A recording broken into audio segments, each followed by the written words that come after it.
Iya, kaya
cukup semene wae.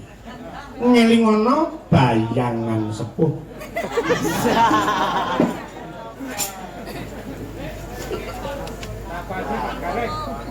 Sing mati iki mikir apa wonge iki? Lha wong ya aja mati dhisik to, sing akeh sing gunake. Ora mati piye sengkake pengedangku kae lho. Hah? Si Didik iki ngedang. Iya. Sak penake dhewe ora ndelok kondisine wong. Ora ngerti lek. Wis jalan tuwek iki. Kowe kok jalan tuwek. Ya disyukuri Mas Garing. Nggih alhamdulillah. Rembukan wong loro, bawa rasa wong loro. Ha kok ya ora krasa le ngadeg panggung, lungguh ana panggung, ngadeg ana panggung, wis udakara ana 45 taun. Nggih alhamdulillah diparingi wektu 40 taun kangge ngabdi budaya. Lah sing pengen digenepi 90 taun apa wis cukup bersyukur 45 taun. Ya sono Gareng mati ning panggung kok. Wong umur swidak wis tele-telete kok. Heeh. Umur iki lek angka to, Mas. Umur kok angka piye? Umur swidak iki namung mujudke angka 6 karo 0. Ning semangat kudu tetep kaya bocah nom aja nganti kalah, tetep semangat 45. Walaupun hanya semangat tok. Ning tetep kudu ngrumangsani ndelok situasi kondisi. Jenenge iki swidak kuwi tegese sejatine wis cedhak. Dadi apa-apa ya delok kahanan. Ya mbiyen umpama aku umur 40 lho tak pangan kendang. Aku iki ngedol kendang kok. Nek kembali lagi kewajiban. Heeh. Jadi apapun yang terjadi tetap kita laksanakan. Wah aku jan. Aku anggere ndereke panjenenganmu Mas. Kaya itu hiburan. Kok? Wah, presiden sakmunake mu sing tak taksir gur sing iki Sulistyo Warni iki. Sing ndi? Iki presiden sing jenenge Sulistyo Warni iki. Wah, ya, heeh. Kuwi liyane iki ora total. Dadi presiden ora totalitas. Mongko tuntutan pentas di panggung nggak boleh setengah-setengah, harus totalitas. Kuwi totalitas pantes lho liyane gegere ora ditato dheweke gegere ditato dhewe. Waduh. Lha kok liyane mulus ku plontheng-plontheng ngene iki. Kayak tatone kerokan iki bae. Sing ngerti sing ngeroki sapa kuwi mau? Nggih. Mbak Suli ngedepi aku mau sing ngeroki lak aku kuwi mau. Wis sing mburi sing arep ora dikeroki, Nduk. Lah ya kerok ana ngono. Bojoku dhewe masuk angin tak jarke kok sulis keroki. Ayo wong mentalan iki ya kaya ngono kuwi. Waduh. Tresno karo sapa ning karo bojo iki kudu tetep gemati. Alah teoritis. Hah? Teoritis piye Kowe to? iki omong tok, omong doan. Lho, Lho kok lalu. wong iki kan seneng karo sapa, duweni kasih sayang karo sapa. Duweni penggemar karo sapa. Nek aja nganti lali karo bojo. Kuwi bibit kawit biyen ket apa saiki ket apa. Kowe iki omong ngono mergo kowe ditutke karo bojomu. Coba bojomu ora ngetutke padha wae Mas, kowe karo aku padha lanange kok. Ngono ya ngono nek aja dilahirke ning bakliran. Wong mbok aja munafik. Munafik kok munafik. Wong lanang iki aku iki tenan aku kanggo nylimur. Aku iki ning kene bingung. Bingunge? Aku iki ditimbali Pak Sunardi ping 5 iki. Ping 5. Heeh. Lah aku kok sik pisan iki. Ya ampun. Anane angka 5 iki diawali saka angka 1. Heeh. Yen lagi tekan 1 aja kesusu yang 5. Loro sik. Oh, loro sik. Heeh. Nah, ya nek kuat iragati loro. Lho yen ragate kuat. Kowe iki nyandak ora nang loro iki. Ha iya. Wong-wong kabeh iki rezeki Mas ora kena dioyo. Yen pancen wis pinesti kuwi jatuh jatahmu ya kuwi wis lumaku. Tur yo ora kena kanggo kemeren siji pasti loro jodoh telu tekane kabejan. Papat iki jane. Apa? 1, Pasti 2, jodoh 3, tekane kabejan. 4 Mati. metune nomor. Lho, Iki menungso ora sing ngerteni. Iku bandare tok wis gawe. lha piye iki piye? Lah kowe ora tau pasang togel. Ampun. Umpama aku ora pasang togel ning rombonganku ki akeh sing do seneng togel lho, Mas. Ing atase bocahmu do seneng kok kowe ora pasang. Kowe tegese kowe ora. Aku ora seneng karo togel, tak senengi beda. Oh, kok beda apa? Beda. Lah bocah-bocah iki ora patek seneng karo liyane. Aku ki mau lek togel mau. Wong seneng togel iki rugi. Wong seneng main ki ora bathi ning malah rugi. Ambune apok nganti esuk tekan omah disrengeni wong liya. Wong golek kesenengan iki ya sing temonjo, sing ambune iso wangi ngetokno ragat ning lega. Apa? Ya ampun. Lah mongko aku kene Kediri iki kae penutupane aku melu wayangan ngono. Kuwi biyen kae nutup wayangan. Kuwi aku le dageli. Ha iya. Kok lah yo mung ning yo wis sing elek guanen Mas. Sing elek guanen. Salah. Kok Ora ora kena. kok ora kena. Ora kena. Kok sing elek Wong iki kedulungan Allah becik bener luput. bener. Elek-elek kok kon ninggal. Apa kowe arep urip resik dhewe? Ha. Lah yen kowe elek mbok gawa terus entukmu apik kapan? Lho, tegese kudu menyadari yen wong urip ning donya kuwi kesasapan nepsu petang perkara lumadening alwama amanah supiah mutmainah. Ning kono ana Allah becik bener luput padang peteng. Supiah ki ora bakal melu kowe mergo wis duwe bojo dhewe. Oh, ya wis karepmu wis. Wong kok senengane kok nyelenge wong. Kowe ngene wae, saiki rumahku anut train Gusti. Awake dhewe ning kene iki ditimbali karo Pak Sunardi Ya. bersyukur mergo beliaunya lagi bersyukur awake dhewe melu bersyukur. Ngono Bersyukur piye? Wong kurang 5 dina ngapa nih? wis kuwatir terus ngono. Sebabe kelingan ora? Piye? Lah yo mbah aku sida apa ora ngono kae. Ya wong Pak Sunardi apa tau goro. Ora tahu. Pak urung di DP wis kuwatir mbah Mas Mito sida apa ora? Aja kuwatir engko Hamin 2, Hamin 3 dilunasi. Aku ki malah khawatir yen dilunasi khawatir. Lah kok kuwatir? Menungso Mas Anggris lunasi kari lemese. Oh iya lah, ayo. Ayo jujur. Kowe iya ora? Lah wis lunas Kari lemese. urung karuan. Lho kok iso? Lah semangat kok. Alah bel gedes aku yang karo bojoku anggere lunas kali lemes kok. Oh, ngomong beda-beda meneh. So aku ki jarake panjenenganmu seneng tenan lho. Senenge. Ya, ngene lho, dalang larise ora mung ngejak aku lagi ping 7 iki. Wis tak cateti wis dalang paling medhit sak donya iki Minto Darsono. Ora tau ngejak aku. Pisanane ning gunung watise ra umum. Ngene lho Mas. Kowe tak ujek-ujeke lho padahal kowe iki Mas. Tak dukung jenengmu kuwi tegese wis apik lho. Jenengmu sapa? Jenengmu sapa Mas? Minto Darsono. Lho, minimal sesasi tanggapane ping 35. Terus Oh ya lah.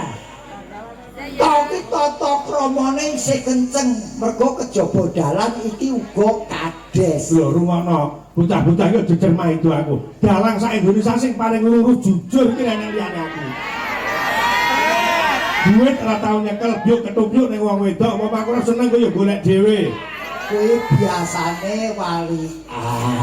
Walian piye? Sing mbok omongke iki walian mergo tempe kae ora diwalik ya bosan. Lho, iki tutuke ra jenengmu. Tutuke. Darti darbe keluyan sindene ayu-ayu. Lho, Dron, ayu lemu. Lho, lemu ki lemah lembut, murah senyum. Lho, kula awake lemu kuwi darbe keluyane Pak Minto Darsono. Saya tuwa saya brai. Ya ra. Ya ra, ayo. Saya tua saya brai. No ki nonton pawakane. Leng. Kowe iki lek mutites lho nek nyawang aku. Loh, aku ngerti sadurunge minarah kok. Berarti arep mati, barang iki ya roh matiku taun iki, dinane iki, wulane iki ngerti. Aku ngerti nek ora tak kandhake kowe ku ndak siap-siap. Wah, iya. No ki lho ki, nonton pawakane senengane royal. Royal ngerti? Lah, Golek kesenengan. heeh. Kesenengan ki apa? Hobi gandeng kowe dalan, hobimu nglumpukke wayang. Nglumpukke gamelan, nglumpukke demenan. Sik iki sing ra penak. Nglumpukne demenan iki sing ra penak. Demen ki apa? Seneng. Ha, seneng demenan kesenengan kowe nglumpukke kesenenganmu apa? Aku tuh diperjelas kesenenganku apa coba rek pancen wasis. Lho, lha sing ngerti sapa wong ki kesenengane dhewe-dhewe, Mas. Ayo, senenganmu apa? Wong wedok. Nah, ora usah dadak tak. Tegese senenganku wong wedok iki senenganku mung ibune cah liyane ora kegagas. Lho, sing munike agamu lho. Sing munike pajakmu lho. Ayo bene wong cah kuwar kabeh. Nggih. Iki beda meneh sing dirembuk. Oke, aku lak pribadine dhewe sing penting derek syukur Pak Sunardi. Ya. Inilah tipe orang-orang yang kuat imannya, setiap diberi apapun selalu bersyukur. Orang yang imannya tebal tuh jangankan diberi rezeki, diberi musibah pun tetap bersyukur karena percaya Allah mencoba umatnya tidak akan melebihi kapasitas Betul. umatnya. Ini dadi rungokke, mulai kena coba, kena alangan aja ngresah. Gusti Allah nggone paring coba marang kita iki wis diukur kekuatane. Sasi ini rame ora masalah, sasi iki Desember sepi, ojo tersuwung. Ayo kabeh iki ya ora ngrumangsani lek awake dhewe iki nyambut gawene wong nyambut gawe musiman. Gumantung swasana. Nah, Sepi aku ya sepi. Sepi kok tersuwung. Kancane akeh mula yen sepi gemaro menabung. Betul. Kanggo nutup yen apa yen rame gemaro menabung kanggo nutup sing sepi. ning sinden kuwi sregep nabung kabeh kok, Mas. Kaya apa? Oh, le sregep le ramo. Entuk tanggapan kisuk disisihke, nggih nyicil tabungan ning Mekar. Pokotan kabeh. Ayo hobine utang. Lho, utang iki penyemangat lho, Mas. hidup zaman sekarang tanpa hutan dan kredit hampa. Nah, Ngono wis. Pokoke syukure Bapak Sunardi ki ora mung kanggo diri pribadi, ning bener-bener pengen nyenengke wong tuane sing panjenengane bungase iki sing gimbol, sing nglairke, sing gedhekke nganti sing minterke, nganti sing dadekke kaya ngene iki mula tetep eling karo wong tuane. betul ana tembunge kae surga di telapak kaki ibu. Ya, al jannatu tahta aqdamil ummahat. Mulai yang kanggoku Mas, sejelek-jeleknya ibu saya itu adalah surgaku. Sejelek-jeleknya bapak saya itu adalah pahlawanku. Nah, dirungokke kuwi Agus, jaipong yo aja wani karo wong tuwa. Dituturi mangga, yene mendem awak-awakku dhewe, duit-duitku dhewe. Lek modar mbuh kowe nek ora dudu. Mula ngati-ati aja sok sulaya karo wong tuwa. Kelangan surga lan kelangan pahlawan. Nah, Mbak Lucy timbalana, Mas. Aja Lucy angkrem kok. Lucy angkrem. adalah. Lucy lho. Kaya jago to. Arep ngadeg dibanyoni saiki. Waduh. Lho, ae diiringi apa no? Iki kan derekne senior. Yang mesine nggih diiringi sing alus-alus. Piyayi. Wah. Areng-arani gareng tuwek wis senior. Mboten enten istilah tuwa. Kabeh ki enom awake sing penting siji ra ndelok KTP. Loro ora ngitung umur. KTP fotone KTP jangan sampai tinggali foto KTP ki muelek tapi seumur hidup to. Akane rasa didelok. Ben awake nom terus. Aku ora tau ndelok KTP ya. Ora usah. Ilang kok. Diiringi perahu layar, Mas. Kaya apa? Mbak Lucy Brawan ben jumeneng. Yuk, kaya apa? Dados.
Wes kono ki petuk para senior-senior.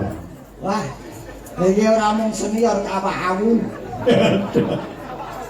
Nyapa tekan gayamu barang. Tegese wis ora mung senior ning yo sugih pengalaman, sugih mentale wis kandel. Sugih daging. Apa ku daging Iki cara piyayi loro iki cara pacul wis pacul gerang kabeh. Oh. Iki sak dalane. Iki daginge wis poel. Pak Poel. Poele beriku iki barang wis poel. Aku jane sakjane gak semono ketemu Dalan iki ora sapa wae. Dalan iki nglungsungi.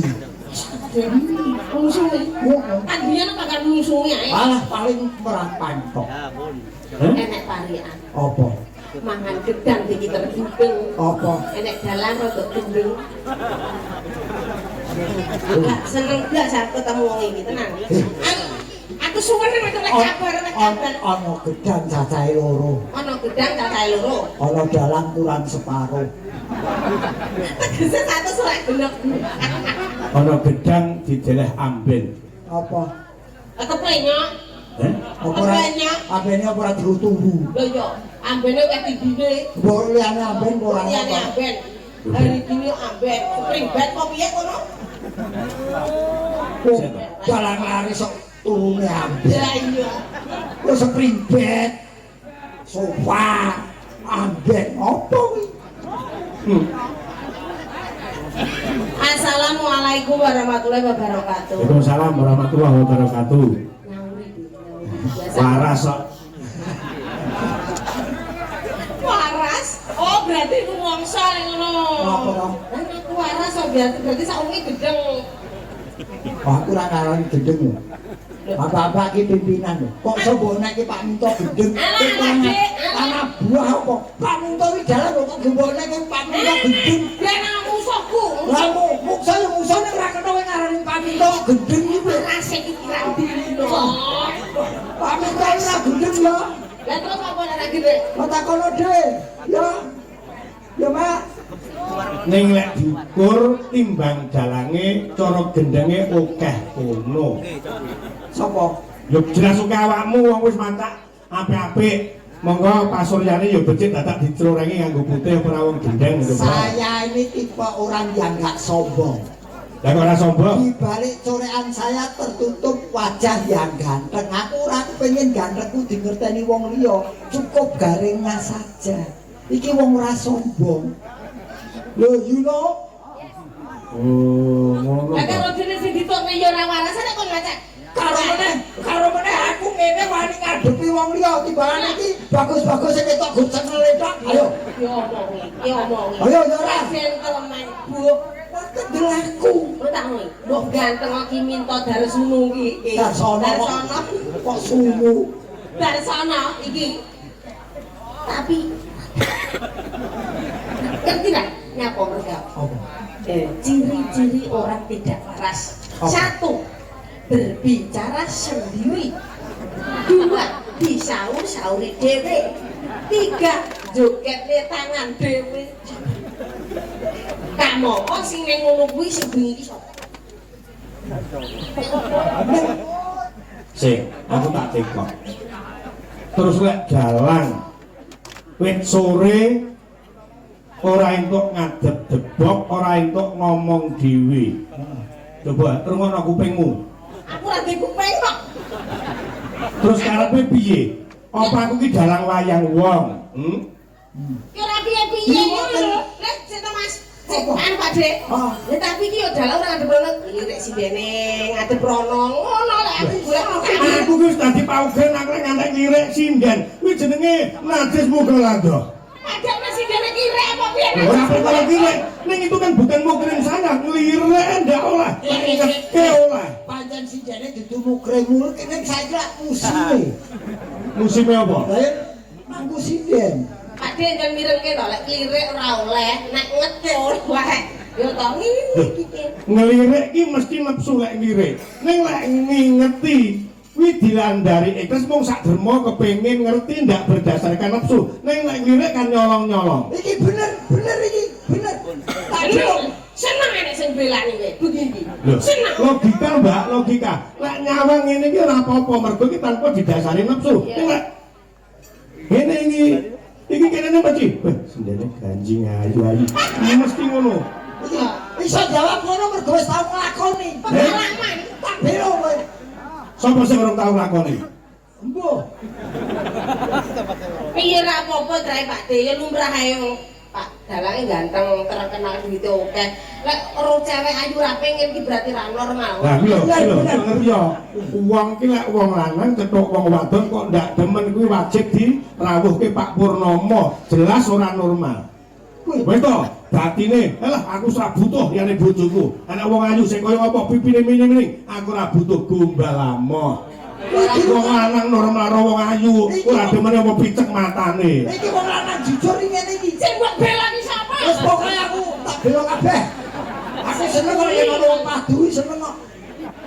Pokoknya malam ini tuh kita semangat 45. Karena nopo nggih, luar biasanya saya itu kagum kali Bobo Suwardi. Suradi. Piye Biyen saurune KTP wis wadi. Bapak Sunardi. Nggih jane kula pun ping pindho ditimbali beliau. Tapi lali aku wis lunga. Ping pindho. Pindho kok ora hafal. Aku nek ping pindho kok ngoyo to bisa. Banyak kok ngoyo. Empu kok ngoyo ngono. Mesti rono lho payune nek jak omong. Gila. Jadi ini, apa? Nggih, Pak Sunardi lho. Sunardi. Ngira lho, Kak. Iya. Sunardi. Pak Sunardi niku dalang kondang saantero jagat wis diundang sedaya. Gitu Pak Nek. Jenengan seksine piyayine lejan. Masalah sederhana mendel ora ndak tapi ngene stimulus ngene iki aku seminggu wis mulai dadi mangkat ayo dengklek ora bayaran. Nek ambung lho dalan kok iki sing terakhir iki dalan iki jaluk lelaki iki Apa? iki dalange sapa? Suminto, anu Suminto. Lah yo Minto Darsono. Minto Darsono ki njaluk lelaki. Jaluk laki gitu. Minto ki njaluk Darsono ki lelaki.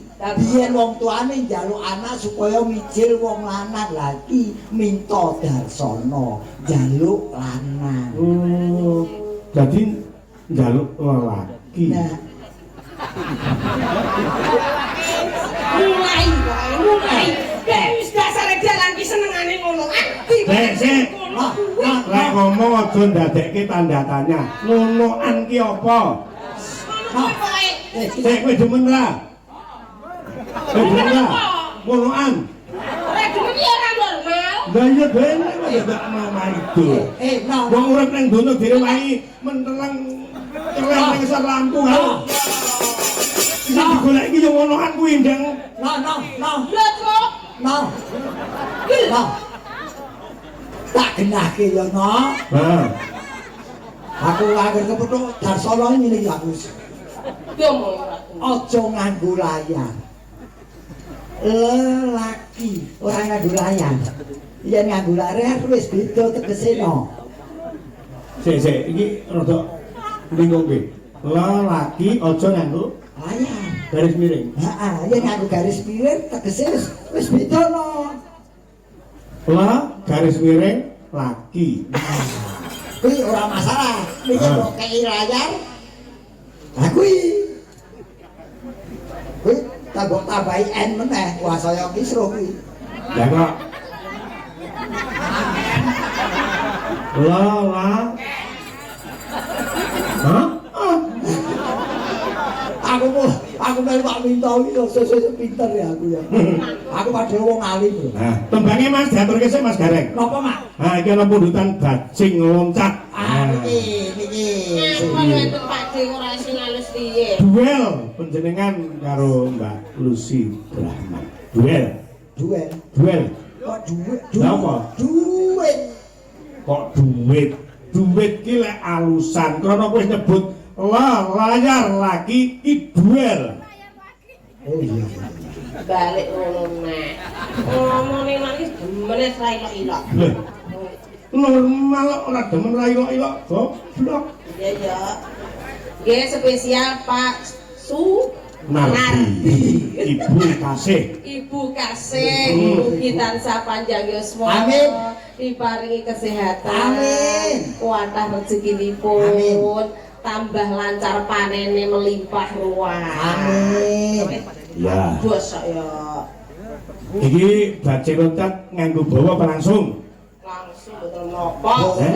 Ora gelo. Lucy ora. Kowe bareng dilangsungke wong apa-apa mbok aja sak-sak mbok aja langsung, mbok yo di sayang-sayang dhisik ngono. Bawa mumpung sing ngejar Freddy iki titis. Bocah ndlong ning ndi eneng, nek dalan sapa-sapa deloni. Dalan sapa-sapa melu iki jan kowe iki. Dia jediro dhewe. Kaya mantala putra mantala putri kuwi. Kalih di gangi alun-alun. Aku selalu ibu. Dundung. Ya, kayak apa?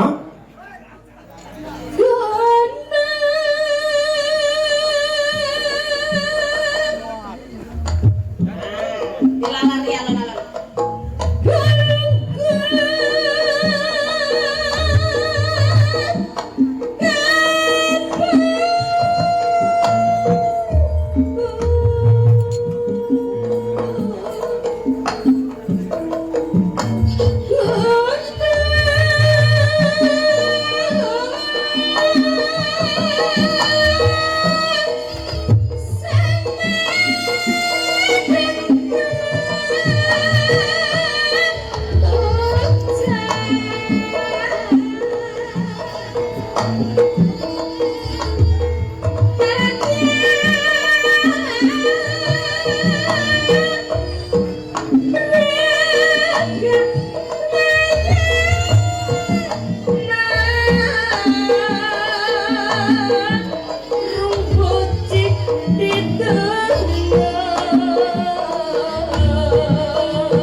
matur Pak Muidi Pagu Kediri.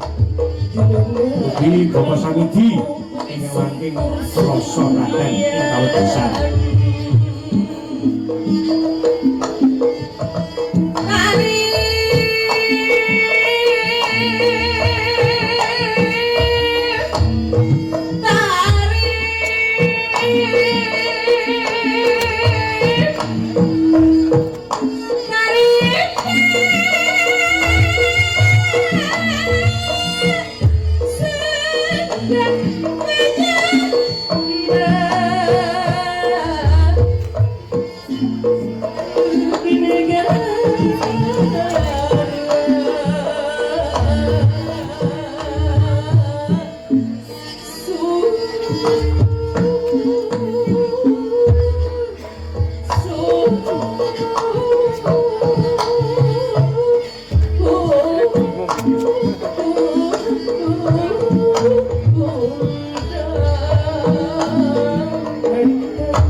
Ya.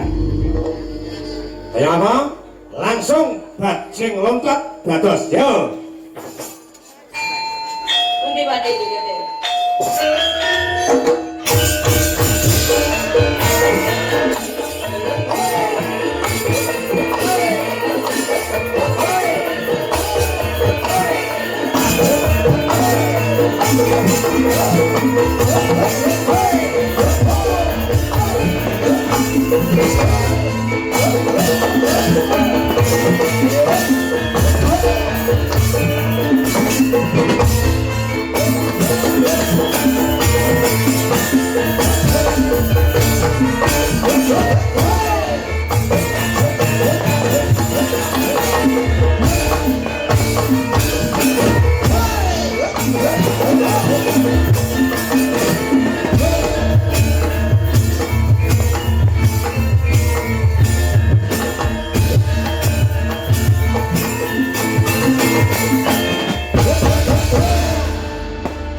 Kos Pak Dekarek.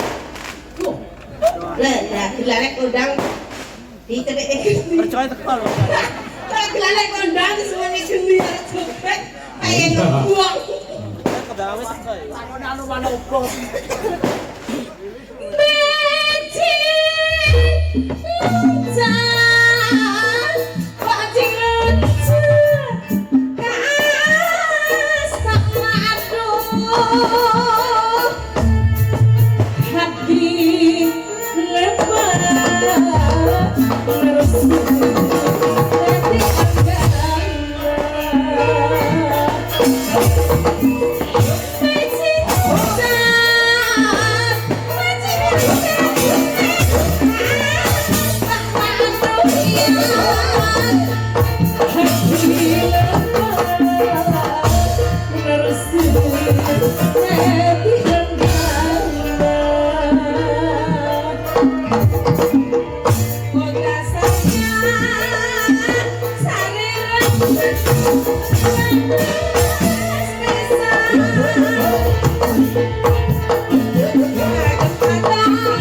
Ki